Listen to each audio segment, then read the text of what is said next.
Bienvenue dans l'émission Saveurs divines. Cette bonne nouvelle du royaume sera prêchée dans le monde entier pour servir de témoignage à toutes les nations. Alors viendra la fin. Ce pain céleste vous est présenté par Immaculée Niraneza.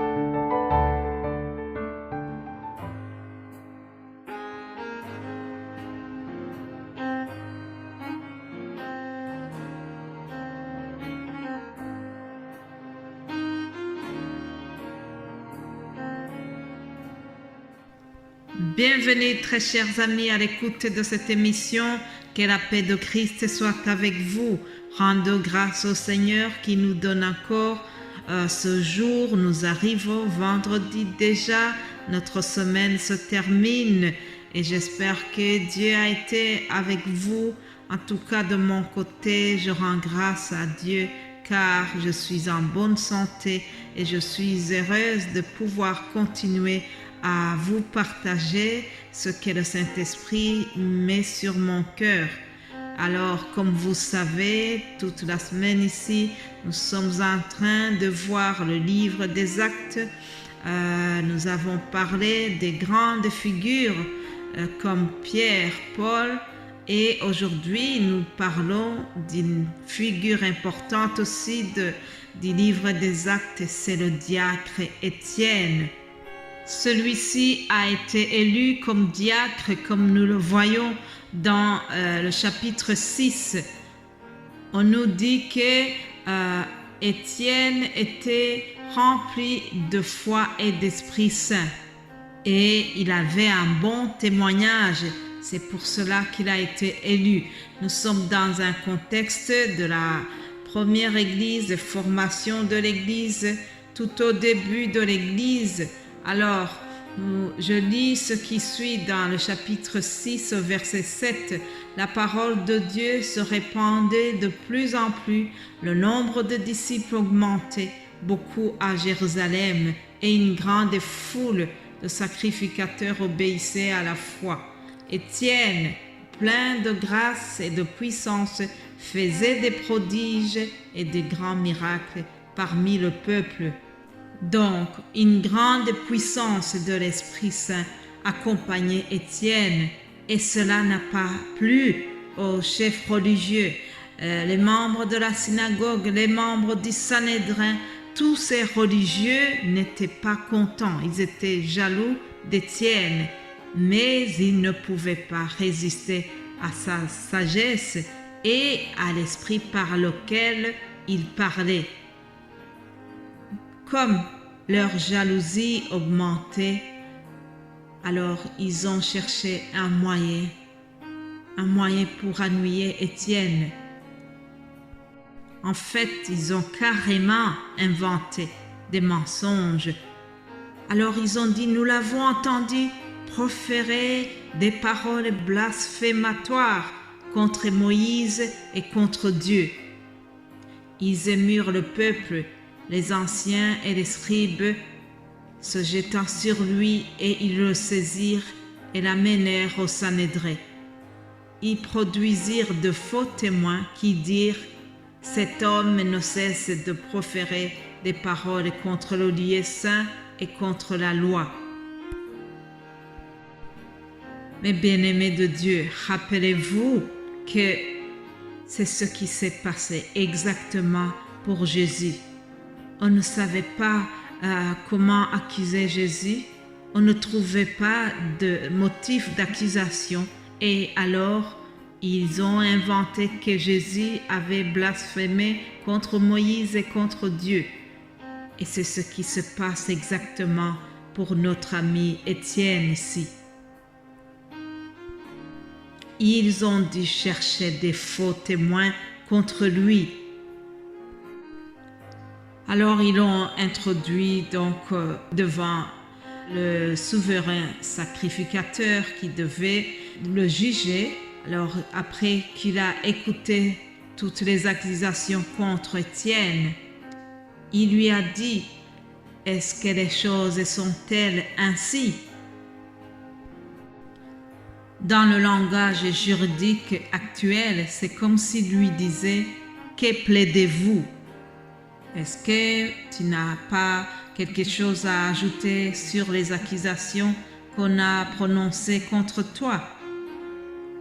Mais j'ai beaucoup aimé l'attitude d'Étienne. Écoutez quelque chose de très étonnant. Étienne n'a pas répondu, il n'a pas voulu se justifier.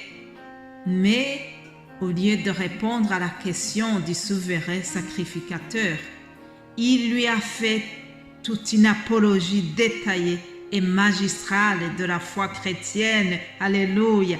Il lui a fait tout un résumé de l'histoire du peuple d'Israël. Il lui a fait tout un résumé de l'Ancien Testament. Alléluia! Il a commencé par l'appel d'Abraham, puis il parla de Moïse, de l'histoire du peuple d'Israël en Égypte, comment Moïse les a libérés. Il a tout détaillé, il a fait une très très belle synthèse de toute l'histoire pour lui montrer comment est l'histoire de son peuple. Et il voulait aussi souligner le fondement et l'origine de sa foi. Alléluia! Je vous invite à lire vraiment son discours, le discours d'Étienne que nous trouvons dans le chapitre 7 du livre des Actes. Et la fin de son discours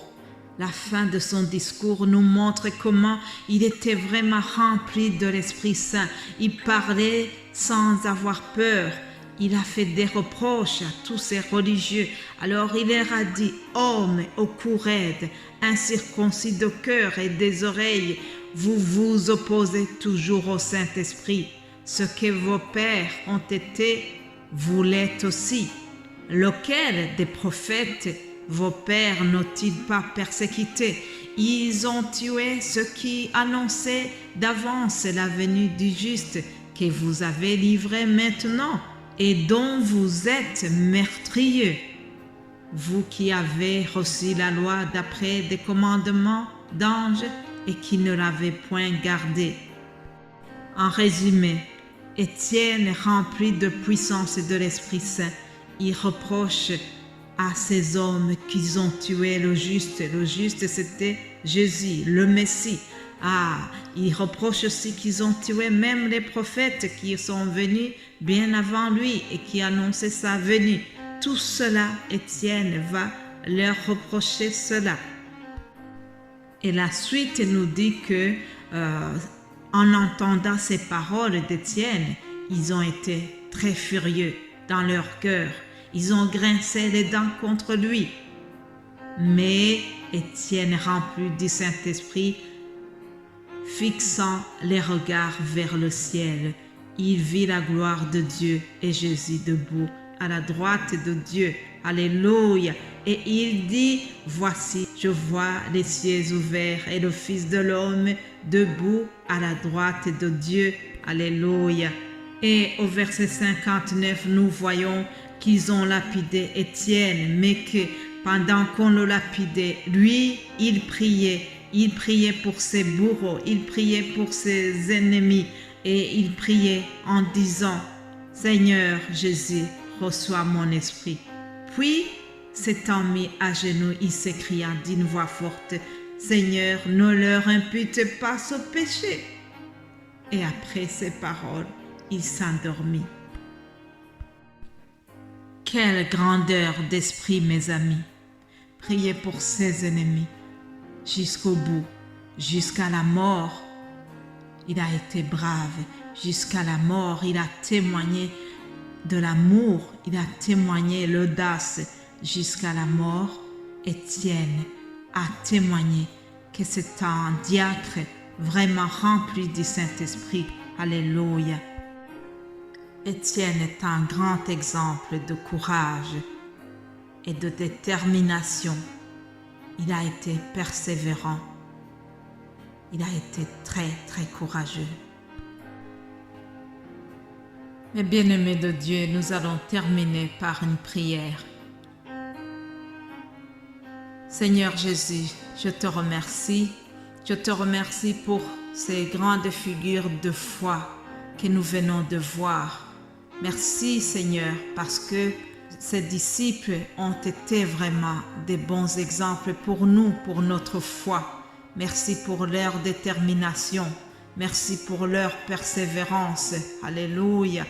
Seigneur, je prie que nous soyons vraiment aussi équipés de courage, que ce soit dans des bons ou dans des mauvais jours, que nous prenions vraiment la décision de te suivre jusqu'au bout, Seigneur. Jusqu'au bout, comme Étienne l'a fait. Jusqu'au bout, être fidèle. C'est ce que je demande pour moi-même et pour mes frères et sœurs qui viennent de suivre ce message. Au nom de Jésus-Christ. Amen.